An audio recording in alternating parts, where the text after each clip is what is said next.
I'm Marcus, 34 million, and 2 months ago my girlfriend looked me in the eye and said, "Just try not to embarrass me tonight, okay? These people are way above your level." She said it casually, like she was reminding me not to forget my keys. We were in the car, heading to what she thought was just another networking dinner. I was already nervous. I'm not a small talk in canapes person, but that sentence landed like she'd opened the door and shoved me out on the freeway. Here's some context. My girlfriend, well, ex now, Vanessa, 32F, works in corporate communications for a tech startup. She's the type who always has a fresh blowout, a new blazer, and an angle. She lives for connections, visibility, positioning.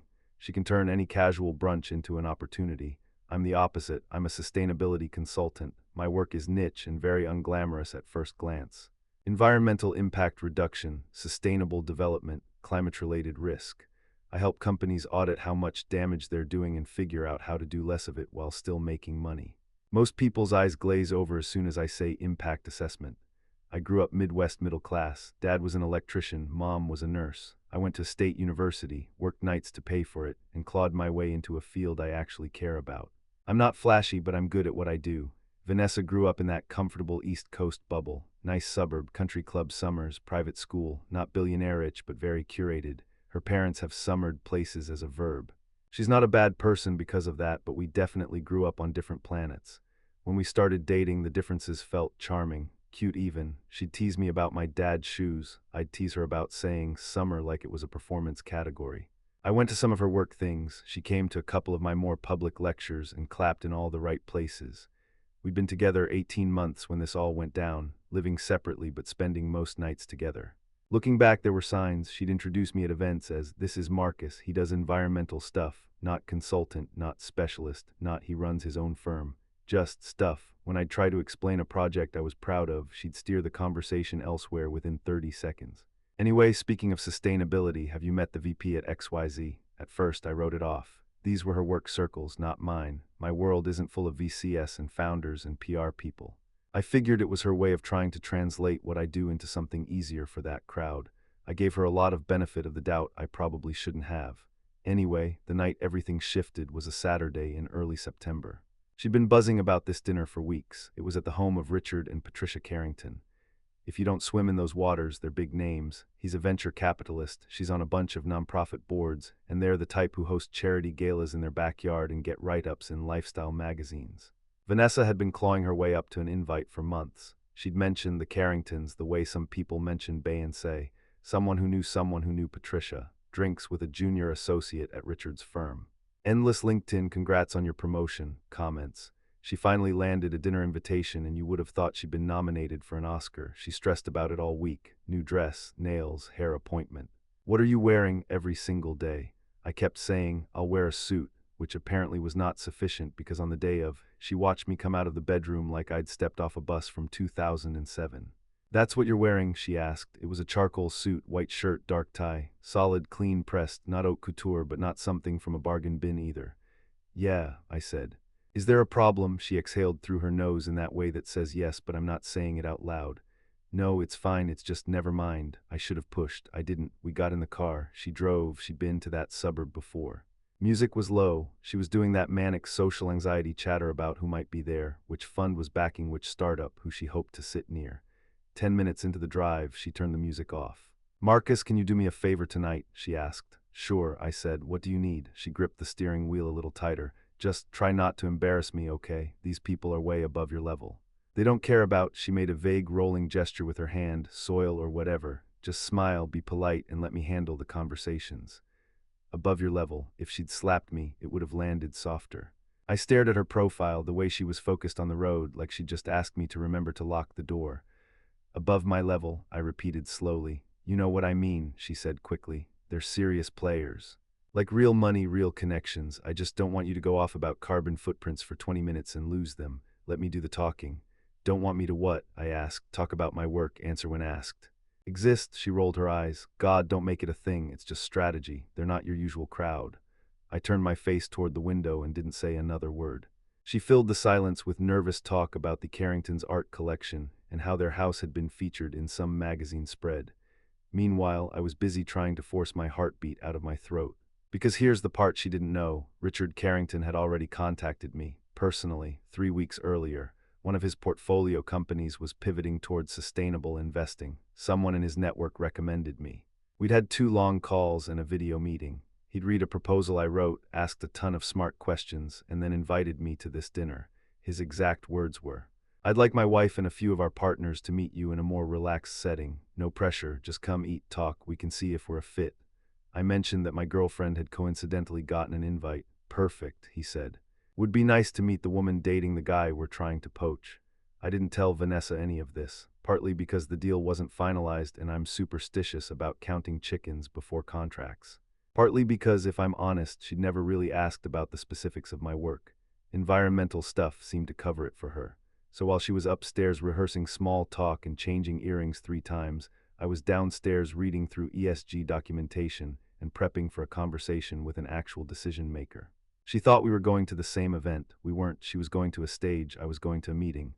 We pulled up to the Carringtons' house around 6:45. Estate is the right word. Big stone driveway, valet. Perfect lawn trimmed within an inch of its life. The kind of place where even the bushes look more expensive than your rent. She checked her lipstick one last time, glanced at me and said, "Remember what I said." "Just let me lead." A server greeted us at the door, took her keys, and led us through the house to a big back terrace where 30-ish people were standing around with drinks, laughing that rich person laugh where nothing is actually that funny. I scanned the crowd there near the bar. Richard, gray hair, relaxed posture of someone who's used to people leaning in when he speaks. He was in the middle of a small circle, talking animatedly. He looked over, saw me, and his face lit up like we'd been friends for years. "Stay with me," Vanessa whispered. "Let me." Richard excused himself from the group and walked straight over. Vanessa stepped forward, hand extended, networking smile fully activated. "Mr. Carrington," she started. "Thank you so much for..." He walked past her hand like it didn't exist and reached for mine. "Marcus," he said, gripping my hand in both of his. "Finally, we've been waiting to meet you in person." Vanessa's face, I will never forget that exact shade of shock. Her hand hung in the air for a second before she slowly let it fall. "It's good to meet you too," I said, because my parents raised me to be polite even when the universe is tap dancing on my ribcage.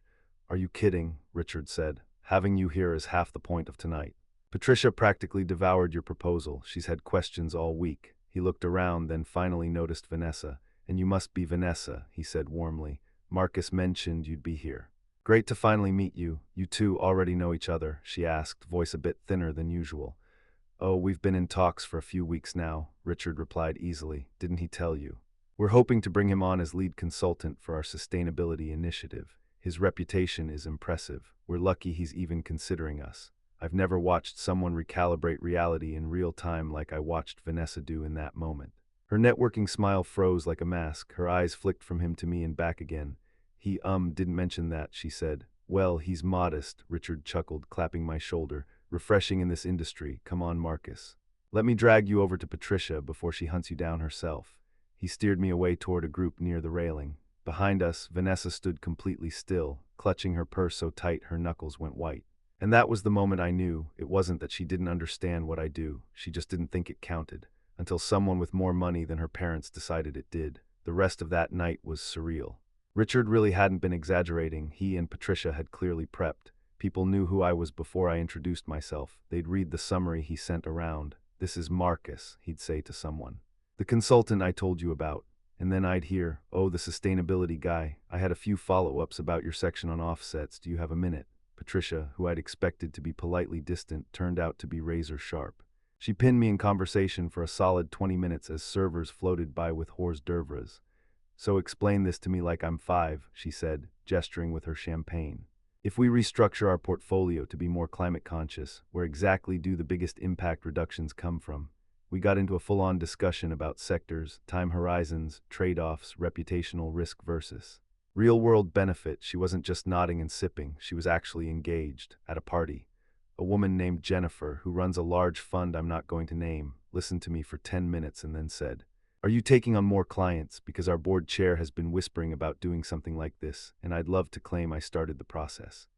Meanwhile, Vanessa, for the first half hour, she hovered at the edges of whatever circle I was in, laughing a little too hard at things I said, laying her hand on my forearm in this weird possessive way anytime another woman drifted too close. It was new. 2 hours earlier I'd been an embarrassment risk. Now I was a prestige accessory. I don't think she even realized how obvious the shift was. At one point I caught a fragment of conversation. "Oh, Marcus didn't tell you," she said to someone. "He's consulting for the Carringtons now. Sustainability, big picture stuff. He's very in demand." She said it like she'd known all along. Like this was old information she'd just been casually sitting on. Before dinner, one of the staff called us to the table. Long, candlelit place cards with everyone's names in that looping calligraphy you only see at weddings and places where the forks have rules. I was seated between Patricia and a guy named David who owned a green energy company. Across from us were two other investors interested in greening parts of their portfolios. Vanessa was 4 seats down, next to some spouse who worked in insurance. When I say I have never had to talk about my work so much in one night, I mean that by dessert my throat was sore. But for once, people weren't pretending to care. They were taking notes, asking specific follow-ups, arguing about scenarios. At one point, David said, "If you really think we can drop Scope 1 emissions by 30% in that window, I'll bring in my team lead next week." This is serious. It was the exact kind of conversation I daydream about when I'm stuck on conference calls with executives who think sustainability is changing their light bulbs. Out of the corner of my eye, I could see Vanessa leaning ever so slightly in our direction, trying to eavesdrop while nodding at whatever Mr. Insurance was saying. After dessert, when everyone's plates had been cleared and the staff had refilled glasses one last time, Richard stood up and tapped his spoon against his wine glass. "I just want to take a minute to thank everyone for coming," he said. "As most of you know, Patricia and I have been reassessing the long-term direction of our portfolio. We want to be more intentional about our environmental footprint, not just from a PR standpoint, but structurally." He glanced at me. "Marcus has been instrumental in helping us think through that. Many of you have met him tonight. We're hoping some of you will consider similar work in your own organizations. As you can tell, he knows his stuff." Polite laughter, a few chuckles, some nods. I felt my face get hot, but in a good way. Not like you're being dissected hot, more like holy crap, someone noticed hot. Vanessa looked like she'd been hit with a tranq dart. People clapped. Some turned to look at me with renewed curiosity. I smiled awkwardly and lifted my glass. It was a weird, cinematic moment, whiplash-inducing, because all I could hear, under the clinking of cutlery and the murmur of conversation, was her voice in the car. "Just try not to embarrass me. These people are way above your level." The party wound down around 10:30. People filtered out in twos and threes. I found Vanessa by the door, talking to one of Patricia's bored friends, her laugh a half-octave higher than usual. Richard clapped me on the back as we were leaving. "Let's set up a meeting for next week," he said quietly. "Get into specifics. I think this is going to be a great partnership." "Sounds good," I said. "I'll have my assistant send over some times. Oh, and bring Vanessa by for dinner sometime," he added. "Just the four of us." Patricia really liked her. I glanced at her. She was watching us, eyes wide and a little frantic, like she was trying to decode if this was good news or something else. "Sure," I said. "We'll figure something out." We thanked them again and walked out to the car. The silence on the drive home was loud. 15 full minutes went by before she said anything. "Why didn't you tell me you knew Richard Carrington?" she asked finally. "You never asked about my work beyond environmental stuff," I said. "He's one of my potential clients. We'd been talking. It wasn't confirmed. I don't hype things before they're real." "That's not fair," she said sharply. "You deliberately didn't tell me."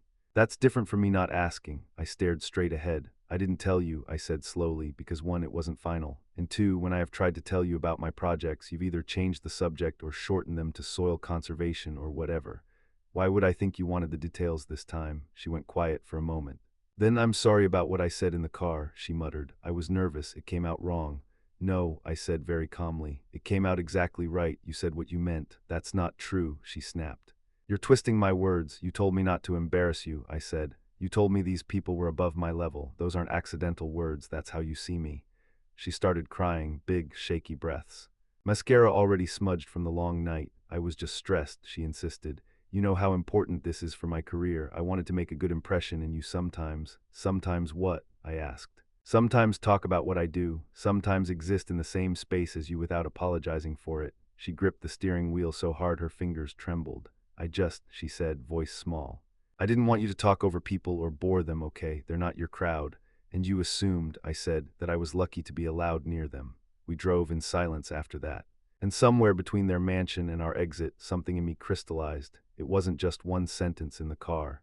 It was every time she'd introduced me like I was an afterthought. Every time she'd turned away when I was halfway through a story about work. Every time she'd nudged me verbally back into the safe boyfriend box. I hadn't been paranoid. She really did think she was trading down when she dated me. Until she realized everyone else didn't agree. We didn't break up that night. I wish I could say I pulled the plug immediately and walked away in a blaze of dignified clarity. Real life is slower. We slept in separate beds for a few days, me at my place, her at hers. We texted politely about logistics, work, food, little stuff. On the surface, things looked restrained, civil. Underneath, the crack ran deep. The next week, she flipped the script. Suddenly, Vanessa was very interested in my work. How did your call with Richard go? What exactly does Scope 3 emissions mean? Who else do you consult for? It was a lot. At first, I tried to answer. I gave her the benefit of the doubt and told myself maybe the Carrington dinner had jolted her into realizing I wasn't just environmental stuff, but it didn't feel like curiosity. It felt like research. Her friends noticed the shift too. Before the dinner, most of them treated me like background furniture at group events. A nod, a hey, then right back into conversations that floated on top of my presence like oil on water. 2 weeks later, my LinkedIn exploded. Connection requests from 3 of her coworkers, 2 people at a PR firm and some guy who worked in venture, but whose job title was just partner. At a happy hour, one of her colleagues, Megan, leaned across the bar and said, I heard you're doing some big stuff with the Carringtons. That's huge. Are you taking on new clients? It wasn't lost on me that Megan had barely spoken to me the previous 6 months unless I was literally the only person within reach. Vanessa started introducing me differently too. Not Marcus, he does environmental stuff. Now it was, this is Marcus. He runs a sustainability consulting firm. He's working with the Carringtons on their new initiative. You could hear the capital letters in Carringtons. At first, I played along. I'm not immune to ego. Being acknowledged felt nice. But one night, it all snapped into place. We were cooking in her kitchen, chopping vegetables, wine on the counter, music playing. She said casually, so the Green Future Summit is next month. Richard's speaking, right? Yeah, I said. He's on a panel. We should go, she said. I could take some photos, maybe post some content about sustainability communication. Could be good for both our brands. I set down my knife. I wasn't planning on going, I said. She paused mid-chop. What? Why not? I'll watch the recording, I said. I don't need to pay $900 to sit in a ballroom when I already know what he's presenting. We've discussed the deck. Her eyebrows shot up. But it's networking, she said. All the right people will be there. You could meet more clients. I could meet, well, everyone. Right, I said slowly. There it is, she frowned. What's that supposed to mean? It means, I said, this isn't about supporting my work. It's about inserting yourself into my connections. She slammed the knife down a little too hard. That's not fair, she said. I'm trying to show interest. You said I never cared about your career, so I'm trying to care, and now that's a problem too. I want you to care about me, I said. Not about how shiny my client list is. There's a difference. I do care about you, she snapped. Why else would I want to be involved? Because now, I said, you've realized my work makes you look good. She glared at me. You're twisting everything, she said. You're acting like I'm some gold-digging social climber. I'm acting like someone who listened to you in the car, I replied, when you told me not to embarrass you. When you told me those people were above my level. When you literally said my background didn't fit your crowd. Her mouth clenched. I apologized for that, she said. How long are you going to punish me for one comment? One comment, I echoed. Vanessa, it wasn't one comment. It was the first time you said out loud what you've been showing me for a year and a half. That's not true, she said. You're being dramatic. Every time you cut me off when I talked about my work because it was too technical, I said. Every time you chose my clothes for your events because you didn't trust my taste. Every time you shortened my career to environmental stuff and then spent 15 minutes boosting your own resume. Her eyes welled up again. I didn't realize I was doing that, she said. I wanted us to fit. You and me, different worlds. I thought I needed to translate you. You weren't translating, I said. You were shrinking. She covered her face, shoulders shaking. I'm sorry, she said. I really am. I messed up. I get that now. But I'm trying to fix it. I leaned against the counter and watched her cry. 3 months earlier, that would have gutted me. I would have apologized for making her feel bad. I would have hugged her and told her it was okay, that I understood. Now I just felt tired. You can't fix this by networking harder around me, I said quietly. You either respect me or you don't, and the fact that it took a billionaire's validation for you to see my value, that's the problem. She dropped her hands and looked at me like I'd hit her. That's not true, she whispered, but we both knew it was. We finished cooking in silence. We ate in silence. When I left that night, I knew something had shifted again. Not in her, in me, because for the first time I wasn't just hurt, I was done. 3 weeks after the dinner party, we broke up. I'd love to say I did it in some perfectly articulated speech, but in reality it was messy, awkward, and very human. We were on her couch, TV paused, half-finished glasses of wine on the coffee table. She'd been circling the topic all evening, rambling about another event Richard's firm was hosting, dropping hints about us as a power couple that landed like lead. Finally, I said, Vanessa, this isn't working. She flinched like she'd been waiting for it but still hoped she'd misheard. What do you mean? She said, even though she knew. I said, I don't want to do this anymore, us. This, her eyes filled instantly. You're breaking up with me over one bad night. It wasn't one night, I said calmly. The dinner just pulled the curtain back. I apologized, she said. I've been trying to make it right. You're really going to throw away a year and a half over one mistake? It's not one mistake, I said and repeated myself because sometimes the truth needs echoing. You told me what you actually think of me. I believe you. I just don't want to build my life with someone who only respects me when I become useful to them. She shook her head, tears streaming now. That's not true, she said. You're making me sound like some manipulative monster. I love you. I believe you love the idea of me, I said. The steady boyfriend, the safe guy, the one who looks good next to you. I don't think you actually saw me until Richard gave you a reason to. Her voice dropped to a whisper. I can change, she said. I'm learning. I see it now. Isn't that what matters, that I'm trying? I stared at my own hands. Trying is good, I said, but some things you don't come back from. I won't spend the next 10 years wondering if you're proud of me or just proud you can mention my name in certain rooms. She stared at me like I'd physically punched a hole in her chest. You're unforgiving, she whispered. You're holding a grudge because your ego got bruised. Maybe, I said, or maybe I just finally believe I deserve unconditional respect, not the kind you calibrate based on who happens to be in the room. We both cried. We went in circles for another hour, her begging, me staying calm, her accusing me of being cold, as if the warmth she used to get from me hadn't been systematically turned down by her own choices. In the end, there was no big fight, no slammed doors, just this heavy, dull ache in the air as I packed the last few things I'd kept at her place into a backpack. On my way out, she said, You'll regret this when you realize no one else will understand you like I do. I paused with my hand on the door. That's exactly what I'm counting on, I said, and I left. Life moved on. The Carrington project became official. We signed the contract. I brought on 2 junior consultants to handle parts of the workload. Richard introduced me to other investors who were sick of pretending sustainability was just a buzzword. Over 6 months, my business tripled in size. I hired an assistant, moved into a nicer office, started sleeping more than 4 hours a night. About a month after the breakup, I ran into Richard downtown. We were both leaving different meetings in the same building. How's Vanessa? He asked as we walked toward the lobby doors. We broke up, I said. He nodded slowly. I'm sorry to hear that, I shrugged. It was the right call, he hesitated, then said, off the record, Patricia never thought she was your person. Oh, I said, why? She said Vanessa seemed more interested in who you knew than who you were, he replied. Patricia's rarely wrong about people. I thought about the way Vanessa had clung to my arm at the dinner, the way her voice went sugary when she said Carrington to her friends. Patricia was right, I said.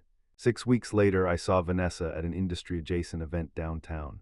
I was there to speak on a small panel about green transition risks. She was, as always, there to move strategically through a room. She walked in on the arm of a tall guy in a tailored suit. He had the vague, polished look of someone who works in finance and says deal flow without irony. Our eyes met. Hers went wide, then darted away, then returned. Embarrassment, surprise, something like regret flickered across her face in about 3 seconds. She half lifted her hand like she was going to wave, then dropped it. Later that night, she texted me, "It was good to see you. I've been doing a lot of thinking. I really did learn from what happened between us. I'm sorry I didn't appreciate you when I had the chance."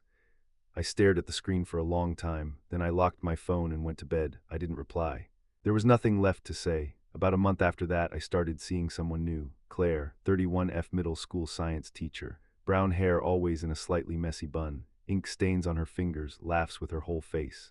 We met at a community event on urban gardening that I'd agreed to speak at. She was there with her students, helping them present their little soil experiments. She listened to my talk with actual interest, not the polite kind.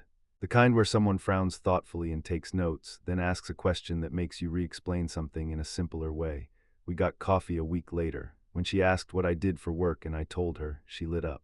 "That's so cool," she said. "My kids are obsessed with anything climate-related. They'd lose their minds if you came in and talked about this." She didn't ask who my clients were. She didn't ask what my rates were.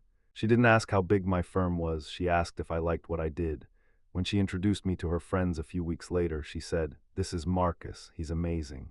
He works in sustainability and cares way too much about dirt in a good way." Not, "This is Marcus. He's working with the Carringtons, and that difference is everything." Sometimes, when I'm lying in bed and my brain insists on running old footage, it replays that car ride. Her saying, "Try not to embarrass me. These people are way above your level." At the time, it felt like a knife. Now, weirdly, I'm grateful for it, because every once in a while someone says the quiet part out loud, they drop the mask. They hand you their unfiltered opinion of you, no sugar coating, no diplomacy, and once you hear it, you can't unhear it. Vanessa exposed a level of contempt I'd been half sensing, half ignoring for months. Then life, in a rare moment of theatrical timing, immediately showed her she was wrong.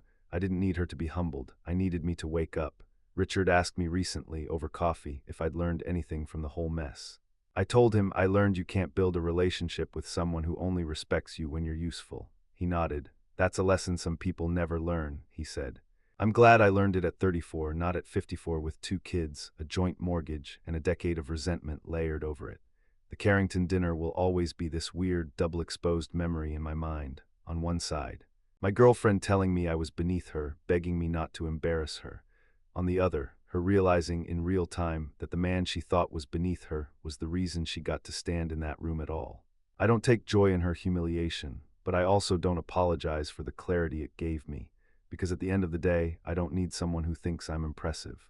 I need someone who respects me even when no one's watching, and that's the level I'm on now.